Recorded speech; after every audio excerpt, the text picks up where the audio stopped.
Dos polícia a mexendo, dois moços ali a mexendo. Olha, 4 bandidos a mexendo ali. Olha, mataram então 4 senhoras ali, 4 senhoras ali.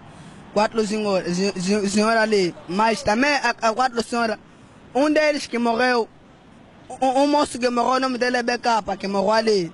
Estava ali no chão, estendido. Agora, outro que morreu, lhe meteram no carro de lixo. O outro estavam lhe metendo no carro de mão. O outro estavam levando também para levar na cama mortuária.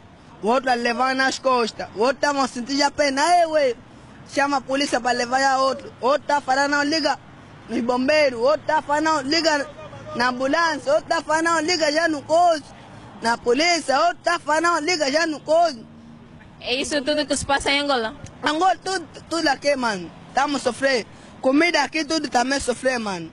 Outro está pagando comida no lixo, outro está pagando comida onde, outro está morrendo com doença, outro aqui está mal, mano. Tá vendo? Se cagou, está doente, vê.